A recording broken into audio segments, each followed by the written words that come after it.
So thank you for coming. So today's topic is crafting your trading blueprint. And I think it's important for you to understand what I'm going to teach you. So it's a short presentation, but it's important. I showed you this slide before. So we all live in the comfort zone, right? We all live in the comfort zone. The success. So this is the comfort zone is 9 to 5. So comfort zone is 9 to 5 or whatever is your job or the the business you're doing. But the breakthrough comes when you go outside your comfort zone. So facing the fire in trading also, or in anything I did before, or anything I will do in the future, or I'm doing. I know the success lies when I get out of my couch, wake up early morning, and do the thing which is required to succeed. So that's what it is. So in trading also, trading looks very hard. It is hard, but it's the hardest profession to make easy dollar. So if you keep working on it, face all the issues you have, you will succeed. And in this little presentation, I'll give you one or two hint and something to look at. Maybe you get some inspiration from this content. Maybe you get some idea and you work on it. So that's my purpose in creating the content for this. I read these books plus some other books. I don't even know from where I got the idea and I put it here. But over the time, I keep writing, taking notes somewhere here, there. I have a way of noting it down. I have a team. I can give them the assignment. So, but most likely, these are the 5 books which through which I took help to create the content in this presentation. So these are the 5 books: Good to Great by Jim Collins, Leaders Eat Last by Simon Sinek, The Power of Habit, Charles Duhigg, Thinking in Bets, Annie Duke. Annie Duke was a professional poker player. So she put her experience of poker championship. She was a professional. She was a champion. She is now a consultant. She teaches everywhere. So she wrote a book called Thinking in Bets. So when I came to know her, I bought her books and I have read her book. Uh, there's another book also. I'm forgetting the name. Recently she wrote.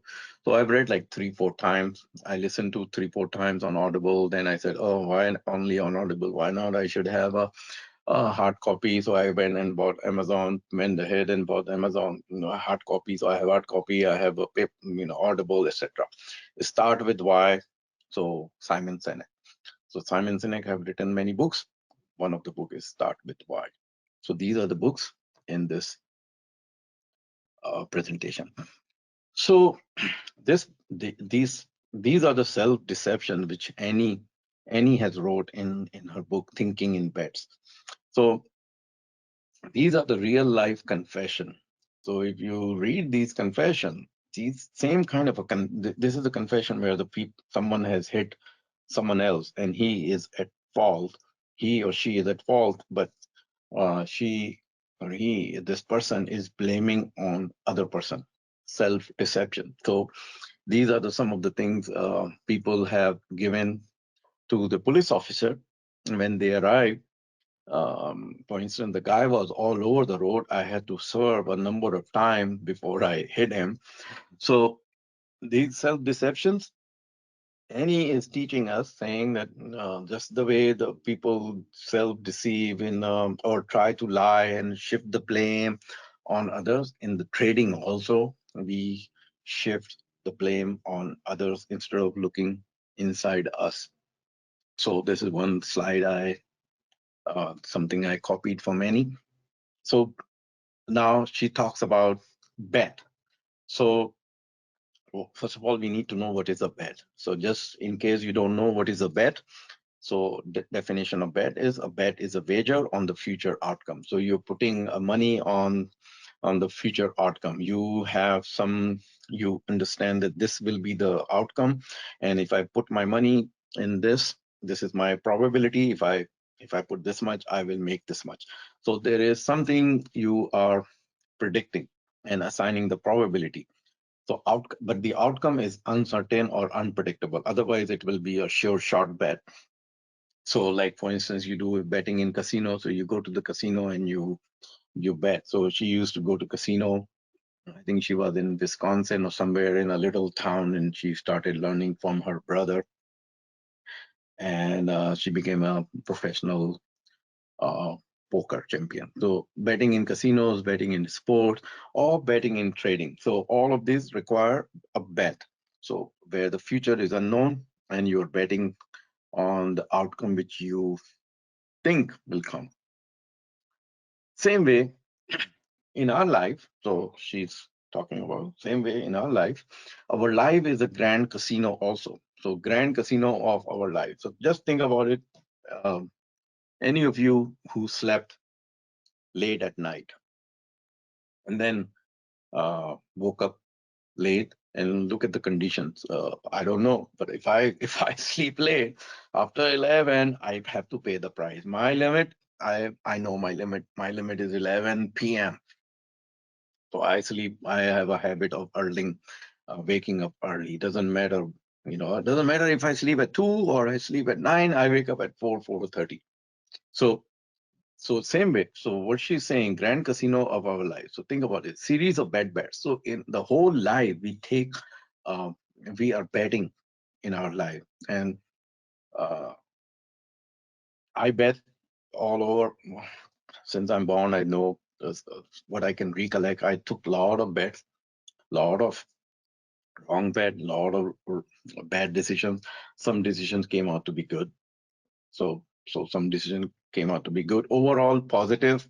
And I can say because I'm alive, I'm well off, I'm talking to you. So I guess I'm healthy, have children. So overall it is came out to be good so far. So life is a series of so we take series of bad bets also. So the bad bets and how they turn out. So let's say you stay up late, knowing you have to go to bed early. Tomorrow is the work day. Tomorrow you will be trading, and market opens at 6:30 Pacific. You take a heavy dinner, pizza or whatever, alcohol. You drink alcohol. You wake up late. You party. You sleep through the alarm. You go to work late. So now I have alarm clock, but I have not turned it on because I wake up myself. Whatever, I have a big time slot between 4:30 to 5:30. I know I will wake up. Is the birds start to chirp. My window is open and things like that. I go to sleep early, so I wake up early. I don't have to. But when I was working as a consultant, I sleep late. I have to wake up early. I have to drive. I cannot miss all that. So I don't do that. So if you're doing it, going to work late, then getting involved in the road race. So this is a series of bad bets we took in just one day. So this is the example that one little bet you take by staying up late results in the road rage, and the outcome is really bad. So same way, you take one bet in trading, and the outcome is really bad. So she talks about the swear jar. So if you continuously taking a bad bath, then just like kids, I don't have a swear jar yet in my house. I guess I'm the only one who swear, but not in front of my kids. Sometimes I try not to swear, but once in a while. So the parents they keep the swear jar. So every time a kid or somebody adult they swear that you need to put maybe you know in the swear jar. So same way, every time you take a wrong bet, if you have a jar, mm, like waking up late, going to bed late, drinking alcohol, or all those things, you can put some money in your swear jar to remind yourself that you are um, taking the wrong bet. So here it is belief, bet, and outcome. So this is very big belief. So we the the successful traders, so the experts say, The ingredients of your success, the ingredients of your success are three things. One is belief, what you believe. Number two, your mental state. And number three is the mental strategy. So what belief you have, because everything you're doing in life is based on belief. And the trading itself is based on belief. We believe certain things and then we bet. So we are trading our belief. So we trading our beliefs. And there is a logical levels of beliefs is a very big topic. So this is a topic which you need to pay attention and learn about it. There are the pyramid of just like Maslow hierarchy pyramid. There's a pyramid of beliefs: environmental belief, your capability belief, your value beliefs. Um, what else is there? Identity beliefs, your spiritual beliefs. So, for instance, I give you my example: spiritual belief. So, I'm Muslim, so I have a belief about certain beliefs about the God, and then I have identity belief. So identity belief, I grew up in Bangladesh, then I grew up in India, then I grew up in Pakistan, then I grew up in America. So I have evolved into a certain person. So I'm a different person than my cousin brother who is living in India or Pakistan, or someone who just came to America from Pakistan. So I lived most of my life. I lived in America, so I have people may be saying, "Hey, you kind of different. You're not like us." My cousin brother will say, and whereas I will say that I still hold certain beliefs from my family, from my religion, the way I grew up when I was little, the way my mom and or my dad helped me grow. So I have certain beliefs. Then I have beliefs about my capability. I have beliefs about the environment, the political system, the economic systems, and the government and the parties and all that. So everybody is different. So think about it, everybody is different. Then I have certain beliefs about the market. So I have different beliefs about my capability to trade the market. I have beliefs about the market. I have a belief on what kind of a market I need to trade. I have a belief what kind of instrument I need to trade. I have beliefs what kind of a risk I should take. So you see, so many different beliefs, thousands and thousands of beliefs. So based on this belief I have, just me, I'm putting on the bet when I'm trading, and then the outcome, there's a certain outcome coming out. So I'm have certain belief, and then I took on a bet, and then certain outcome comes out, whether good or bad. So so so now this is a big topic. I will explain to you these bullet points, and then you can do the research and work on it. So based on the belief, this belief I had, I'm putting on the bet, and then there is an outcome. The outcome could be a good outcome, or outcome could be a bad outcome. But when I'm applying the belief, I have to ask myself these questions: Who gave me that belief? So there's a belief assessment paradigm. You need to ask, who gave me that belief? So for instance, who gave you the belief that the market is in you can only trade the uptrending market and not the downtrending market? So where did that belief come from? So if you have a belief that I only want to trade uptrending market, I don't want to trade the downtrending market, so ask yourself, who gave you that belief? uh, where did you learn that? How did you adopt that belief? Where did it come from?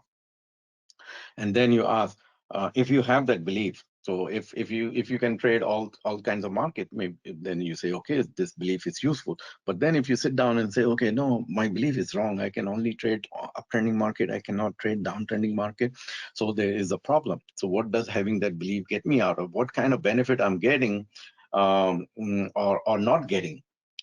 So ask yourself this question. So and then so you find out your limitations. You're putting some limitations into that belief. And is this limitation useful? So why you are limiting yourself by adopting that belief? So that's what happened here in this circle. So having certain beliefs, we stay in the comfort zone. because we tell different story. So every day we are telling a story to ourselves that I cannot do it, or this market is rigged, or people are out there to get me, and this is a big boy game, and I'm a little boy, I'm a little girl, I can't do it. They are out there to get me. I will hurt, I will lose, and I'd rather stay in my comfort zone. So all that is you are acting based on your belief, and you're limiting yourself. So you're limiting yourself, and not getting the breakthrough. So that's what this belief assessment paradigm help us get rid of non-useful beliefs. So ask yourself, is this belief useful, and under what circumstances, and how does this belief limit me? So the belief we have, and then I can only trade the uptrending market, and I cannot trade the downtrending market. So then, if you find that belief not useful, then can you replace this belief with something more useful? And if you are having a hard time in replacing the belief with something useful, then maybe because there is something strong emotion attached to that belief. So some past experience, maybe some kind of a loss trading the downtrending market. So if you think of a downtrending market and you say, why I'm not trading the downtrending market, why I'm only want to trade the uptrending market, maybe because you had certain setbacks in the downtrending market, and those emotions come to you. So when that emotion comes, you stay away from doing that thing. So ask yourself, is this do I really have a strong emotion attached to it?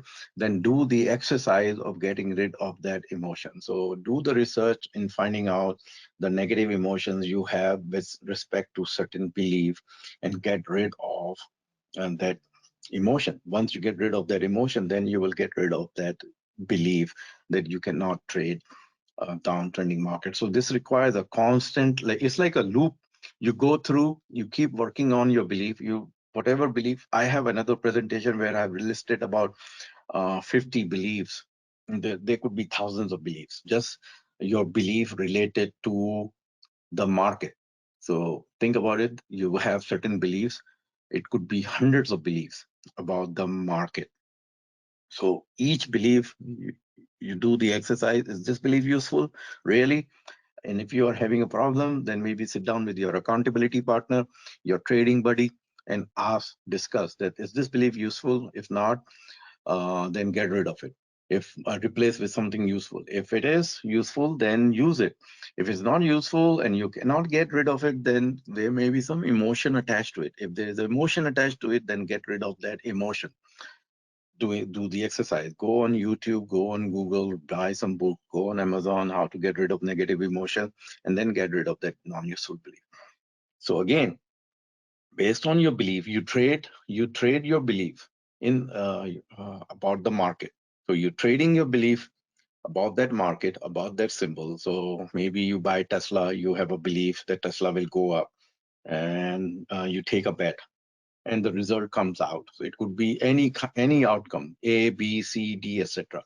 So you had a belief, you traded, you put on some bet, and a different outcomes come out. So think about that. Now this is a loop, a learning loop. So a learning loop. So you have a belief, you put on a bet, there's an outcome, then you take bet two, then you go on a loop. So then you take another bet to belief, based on belief, bet, outcome, bet to belief, bet, outcome, bet to. So this is a constant learning loop of bets. Now what happened in this loop, the outcome comes out, either you win or you lose. So now we have a problem here. This is where we tend to kill ourselves. So if we win, the outcome is positive, we immediately assign that outcome to our skill. So we assign the outcome to our skill.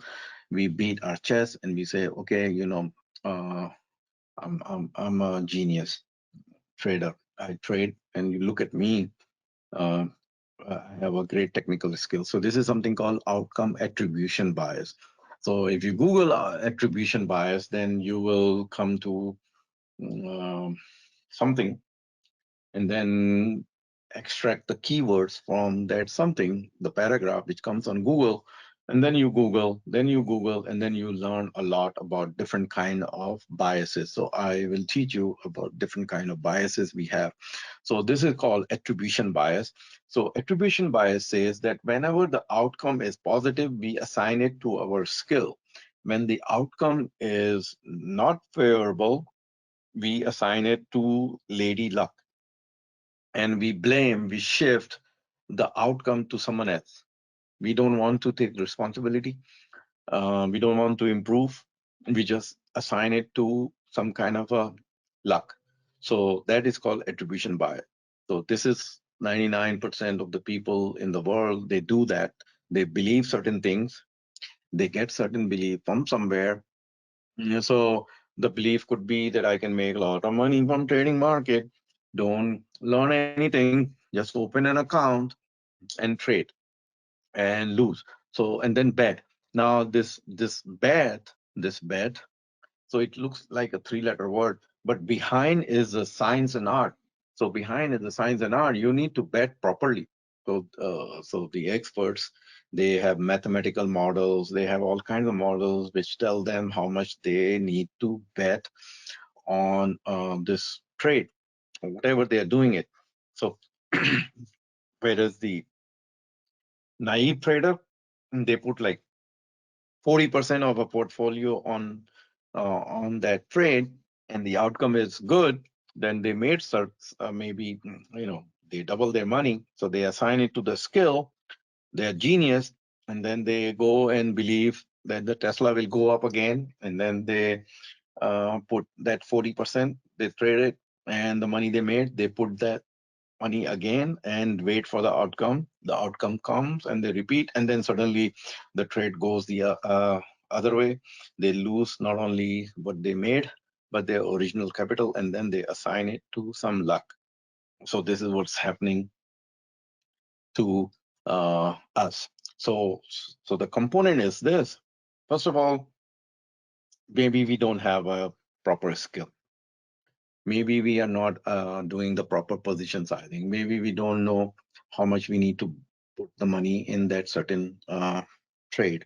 We don't know the volatility level. We don't know where the stop is. We don't know how that stock behaves. We don't know what else is going on, and we have some wrong beliefs which are not suitable, and we are adopting that belief and putting the wrong bet, and then waiting for the outcome. The outcome, if it's good, we assign it to the skill. We don't have any skill. It just so happened we got lucky and we won, and then we just repeat. And then when we lose, we assign it to some lady luck.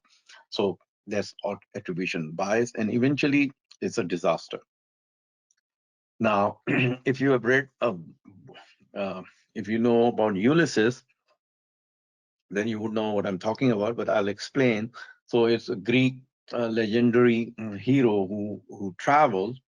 So this is also related to trading. So or anything in life. So I'm trying to explain to you what is Ulysses contract, a pact with our future self. So I'll explain to you the philosophy of Ulysses contract and how you can apply it into trading. So here in this picture, you see Ulysses and his colleagues, they are riding a boat, and Ulysses is tied up to the mast. So this is a Ulysses, their captain, and all his sailors. So Ulysses is passing through an island, and he know, based on his past experience, that these uh, whatever you call witches or sirens, island is called island of sirens. They lure the sailors by singing song, and such a beautiful song or music or whatever, that the sailors, they go to that island. They, instead of going home, they start uh, sailing towards that island, and once they reach the island, they all get killed. So Ulysses have the experience. He knows that this is not this needs to be avoided. So you see here the dead bodies, the skull. See here the skulls are behind them. So Ulysses know that. So when he hears the siren, he tells his sailors to put the wax on their ear, in their ear, so they don't hear those sirens, those calls from these beautiful witches or whatever. And he himself, he asked them to tie him, to tie him to the mast, so that he cannot run, but he can hear. So he can hear the sirens, but he cannot run away. He cannot sail the boat to the island. So, and then his sailors, they have put the wax in their ears, so they cannot hear anything. So he is the one who is bearing the pain of these sirens. So what this contract is explaining, that the past us prevent, knowing the past prevent the present us in committing a mistake in the future. So, based on the past experience, if you're disciplined enough, then you won't make the same mistakes and get killed. So, this is what's called Ulysses contract. So, this is applicable in anything in everyday life. So, you can teach this philosophy to the children. So, how the lessons can be learned from Ulysses contract? So, Ulysses' contract reminds us about the emotional control. So there's a lure of profits. So only we see the profit. We don't see, when we get emotional, we don't see the loss that can result from that trade. We just see the profit. So same, those sailors, they are just seeing those beautiful girls over there. They are not, they don't realize that they will be dead when they arrive. If they don't take care of themselves when they arrive in the island, they will be all dead.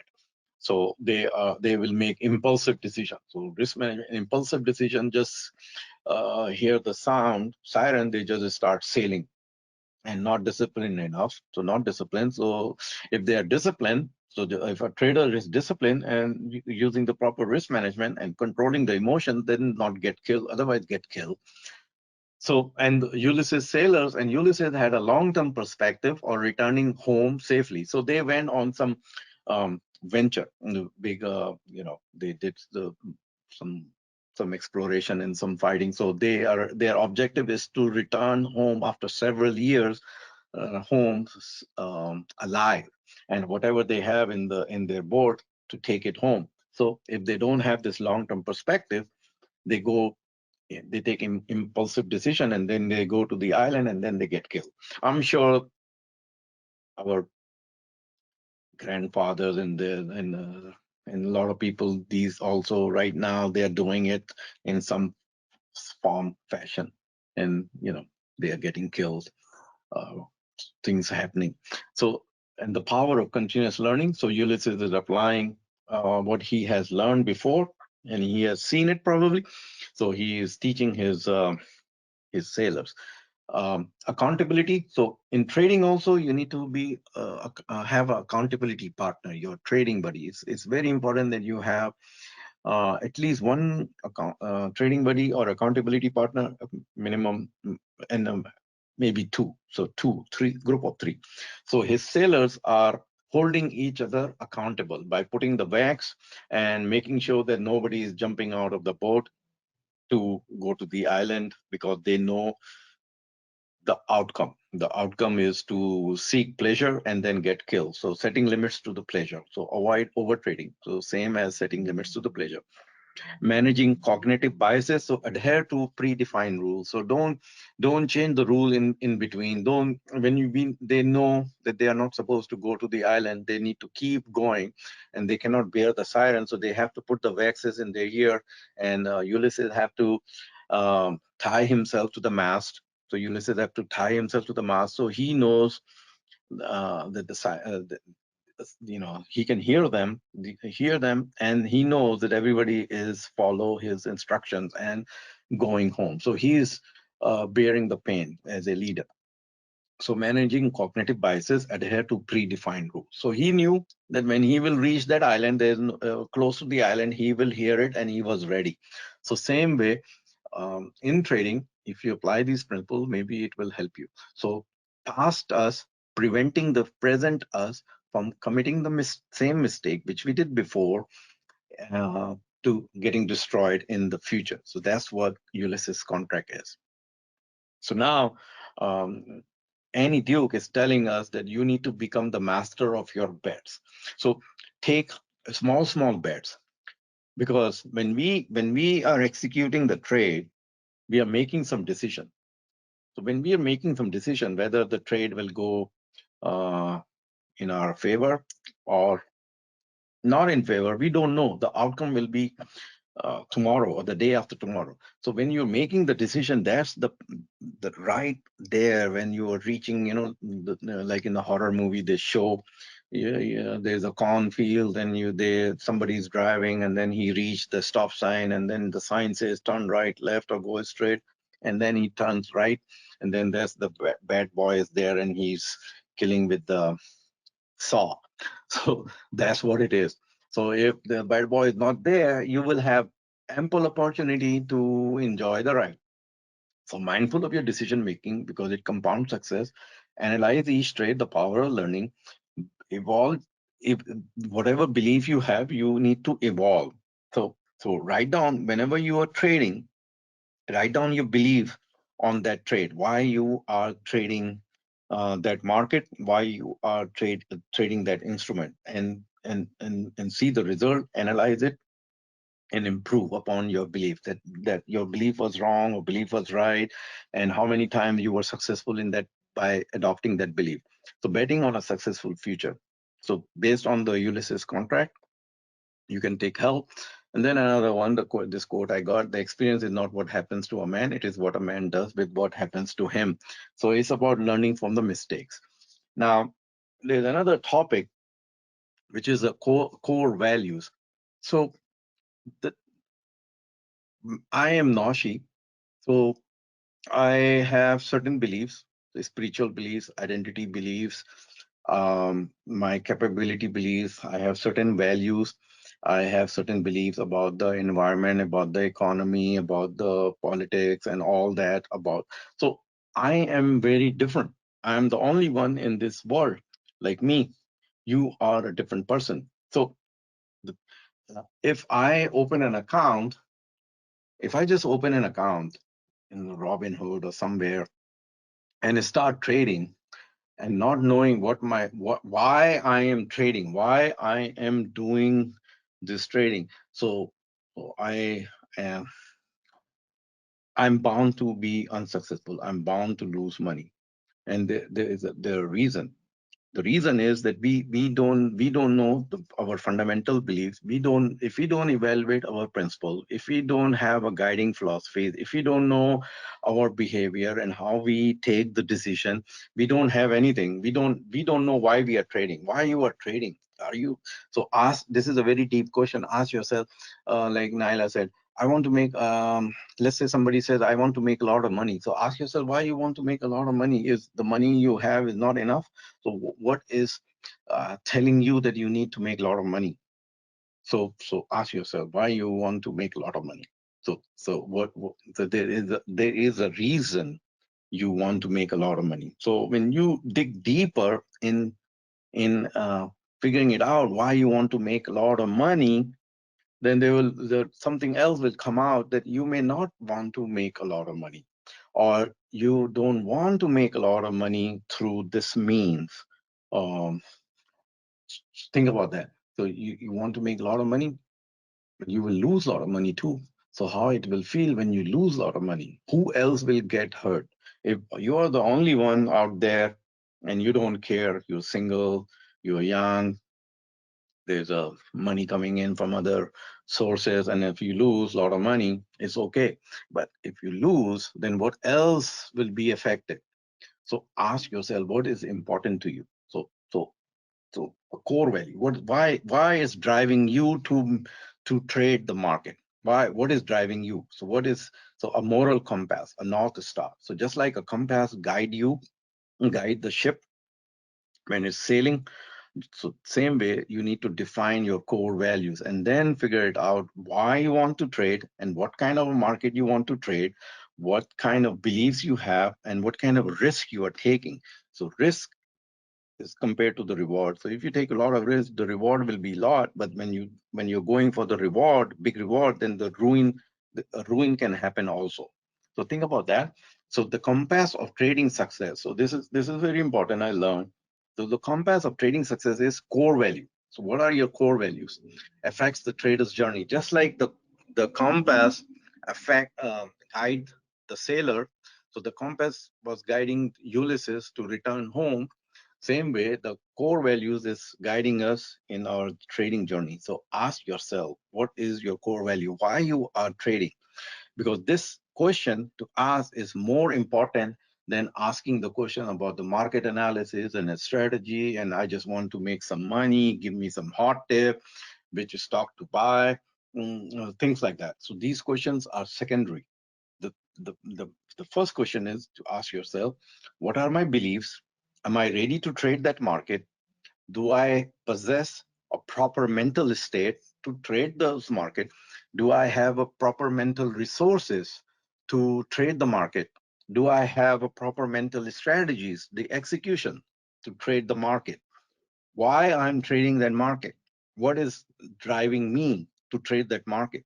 Or why I am trading to begin with? So ask those questions, and the answer will come by defining your core values. So just like a ship need a compass, a core value, well-defined core values is important for the trader. So I will show you some list of the core values, and this is a big exercise. So again, you need to reach out. If you are interested in it, you reach out to some expert or buy some books and figure it out. What are your core values? So I will list my core values, and the core values change. So when I came to America, I did not have any core value. All core value I had was send a letter to my mom, regularly, because she want to know how her son is doing. He is not getting married here, or he's not going to bars and dancing and all that. That was, as long as I'm good and I'm focusing on my school, that was my core value. So, but it changed. So I'm sure it changed for you also. So now it's something different. So when we get married, when we have children, the core value changes. So at that time, when I was in the college, I had credit cards, I had a lot of debts, and I know I was just partying with my friends and going to movie and dancing and then all that thing, eating here or there. No, don't care about the money. And I grew. I still like it changed after marriage. So it changes after marriage when you have a little kid, and then you say, "Oh no, I really need to fix myself." So you see, it changes. So the moral compass, a true north star. So our core values dictate our decisions. So a person who is 22 and a person who is 42, there's a big difference in dictating the decision, the actions we are taking, the challenges we are facing, the responses to challenges. So all this is affecting our trading. So ask yourself, do you defined your core values? Do you know where you're going, what responsibilities you have, why you are trading, what beliefs you have? Do you have proper mental state? Do you have the environment to trade?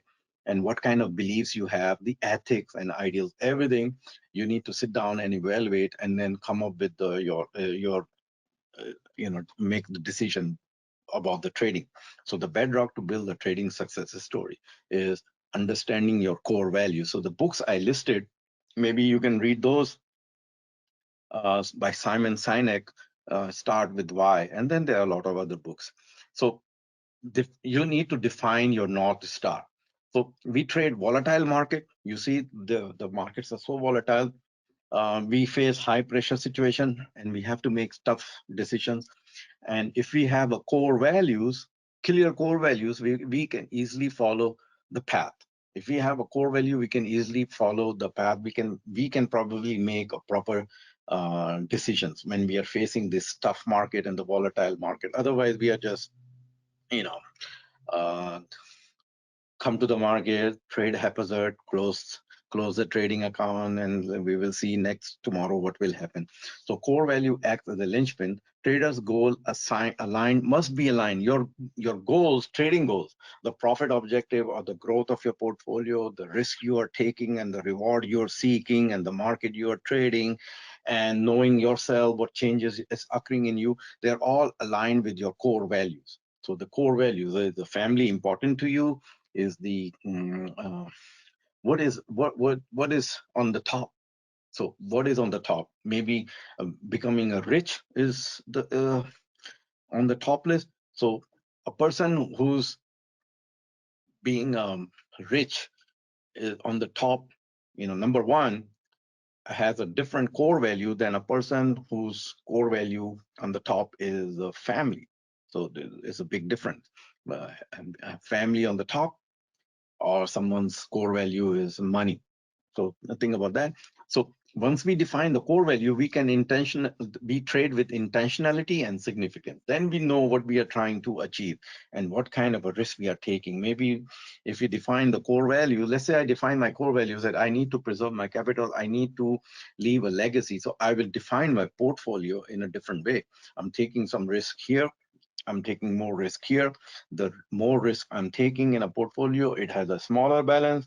The less risk I'm taking, it has a big balance, but the percentage is, the reward is less because I'm taking less risk.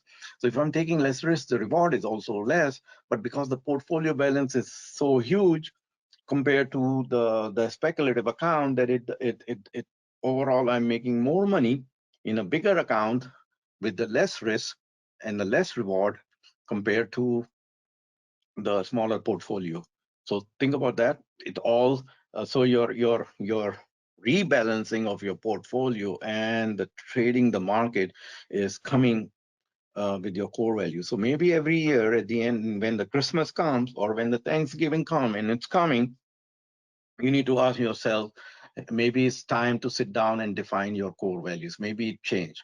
So there was a time like 6 7 when I was a consultant, I know, so like 10 years ago. So when the Thanksgiving comes and the winter break, and then my colleagues say, hey Noshi, have a good time, enjoy your winter break, so enjoy. And then I say, yeah, enjoy what? Enjoy? I increase my debt, my credit card balance has gone up. Although I made so much money, I have nothing to save, and they are telling me to enjoy my holidays. What I will enjoy, So then I said, okay, so the Christmas is coming. So when the first week of January came, then I said, okay, after 12 months, my colleague will say again, hey, Noshi, have a good time, enjoy your holiday. So I better have something. I have 12 months because the Christmas is coming. So when the first week of January comes, I remind myself the Christmas is coming. So I need to get ready, make my, goals, quarterly goals, 6 monthly goals, and then work every day, achieve something that day, identify what I'm supposed to achieve during the day, during the weekend. Even for the weekend, I have certain different things than for the weekdays, and then each weekday, and then the quarterly, 6 monthly, yearly. So, and it changed because of my core values have changed. So core values is driving me to do certain things.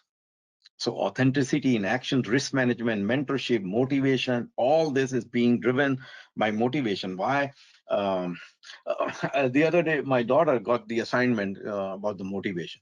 So this motivation is a big topic. So this is a big topic, and I hope you understand what drives you, what motivates you. So when you wake up, what motivates you? So that's why I told you to read the books by Simon Sinek. Start with why, and then there are other books. So my daughter, she got an assignment from her school, and it says something like, "What motivates you?" So I said, "Okay, daughter, sit down." So I don't want her to just write something. I want her to think and write. So she said, Daddy, this is so easy. So this question is so easy. I said, really is easy? What's your answer?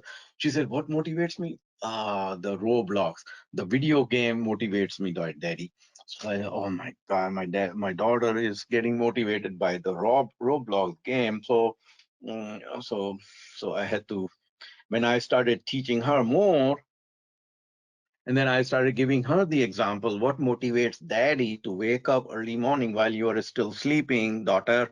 And daddy, you see, daughter, daddy wakes up early. When you wake up, daddy's already there working and this and that. So why daddy is doing certain things? So I sat down with her and tried to explain to her. So you ask yourself, what motivates you? Why you are doing all this? Why you are even here to listen to me? Some people dropped off. I'm sure they have dinner to eat. What is motivating them is the dinner time. And there's a reason I put 5:35 time. I chose it deliberately. 5:35 is 8:35 in New York. So if you have a dinner to take or go out, so fine. But I have to cover the whole, you know, the, all the way to Seattle. So what motivates you? There is a 6-hour video which is by Jim Rohn, The Power of Motivation. I listened to him. God bless him. I listened to this, The Power of Motivation, again and again and again, and it's just amazing. So you go to YouTube and find this video, audio, The Power of Motivation by Jim Rohn, and listen, listen, listen, listen, and that will maybe that will give you some idea why, what motivates you, why you wake up early morning, and then define your core values. So core values also define our financial independence. It cultivates the trust and connection. So based on your core values, so if your core value is to have a family, family is important. If the core value is peace, if the core value is forgiveness, if the core value is to have abundance, a lot of wealth, but it's not at the top, is somewhere in the middle or somewhere at the bottom, then you have a certain connections and certain trust. So think about that. And so it's a holistic journey. The trading is a holistic journey, not just open an account and start trading. So it's bigger than that, bigger than opening an account on what Robinhood and start trading. So if you're doing that, you are missing out. So do this exercise. So what it means by crafting your trading blueprint, we need to sit down and reflect, identify the values that resonate deeply with us. So you are the most important factor in your trading. Only you know what are your core values. So sit down and do it. If you have to do it with your spouse or whoever, do it. Prioritize non-negotiable values. There are certain things which are non-negotiable. They are not for negotiation. So you cannot negotiate. So figure it out what things you cannot negotiate. That will give you the answer about your trading, about your portfolio size, about what kind of a market you will trade. And the actionable framework. So define your framework, convert core values to actionable guidelines. So then based on your core values, then you create a guideline and then you act upon it one by one and review and revise. So the best time to review and revise is maybe Christmas time, maybe Thanksgiving time. See if the things have changed, because you are changing every year. So every year you're changing. My son, he came and said, Daddy, Mama's birthday is next year. So I said, yes, it just passed 1 month ago. It will be next year. So that he is looking after the birthday. That is his thing. So maybe you sit down with your family and figure it out what your values align with your goals and aspirations, and then you come up with your trading plan. So here is some list of the core values. So if you Google core values, say, hey Google, give me the all the core values. So you will get like 50 words, core values, and then list down the core values. So this is the exercise you do. You list down all the words in your Excel worksheet, all the core values. So like abundance, appreciation, compassion, connection. So I listed down in alphabetical order: enjoyment, family, forgiveness, freedom. Then I got some more: intelligence, justice, kindness, loyalty, peace, relationships, security. So out of all this, then you start to sort. So you put, so if you have 50 core values, then you say, okay, which one is important to me right now? So you put it on the list, and then you ask yourself what it will get me, why I am choosing this core value, what else is missing. So then you go and search and do this exercise again and again and again, and then you can list down the top 5 or 6 core values which drive you, which motivates you to do certain things in a certain way and have a holistic approach to your trading. So this is my core value. So for me, the family is important. Family, I, I wish I knew about this when my parents were alive. So when parents were not alive, we just take them for granted, and then they pass away. So family, forgiveness, ask for forgiveness from everybody and forgive everybody. Have a peace. So this is my core values: so peace, relationship, creativity, and then abundance. So my abundance, wealth. So I am aiming for wealth, but family is more important. So I ask myself every day. I say like this: if my parent, if my kids, so my kids are little, so if my kids, if they grown up and they see me doing things and they say, "Daddy, are you so crazy? You were doing that thing, how could you do that?" So I don't want them to ask. So or so when the time is up, so there's something which I'm proud of. So to give them all, and just don't kill myself in this process. So I'm enjoying my life, and but my every step I take or everything I do, I keep my family in front of me all the time. That it is, am I taking the action uh, which is taking care of my family? So when we do this, then our trading becomes easier. Then we take appropriate risk, we trade appropriate market, we put appropriate fund in the account, we take proper risk, we seek the proper reward, we go through and evaluate our beliefs, take care of all the wrong beliefs, get rid of them, adopt some useful beliefs, work on our mental state, go to bed early, eat healthy food, do the exercise, rate ourselves in the morning, how we are feeling. If we are not feeling good, there are some days where you are feeling not good, you're stressed out. So all this is impairing our judgment. So all that is come into play when we are trading, because trading is very, very intensive. So this is another. So core value is very important, and doing all this and understanding and reading is going beyond the comfort zone. So if you want to avoid all this, what I told you, so you just want to stay in your comfort zone and you're looking for easy answer. Give me some hot tip, tell me how to trade, make me some money, and all that. So this is what today's webinar. So maybe on Tuesday or on Thursday, I will teach you about trading mistakes. So we when we are trading, we are making some mistakes. So what we are supposed to do and how to get rid of the trading mistakes, because uh, anything we are doing, we are are improving. We are improving by eliminating the mistakes. So once we eliminate the mistakes, we become efficient, effective, more effective. So we need to operate at 85% level or 90% level. So I'll teach you next either on Tuesday or Thursday again at 5:35 for 45 minutes about trading mistakes. So hope to see you next in few days. All right. So thank you.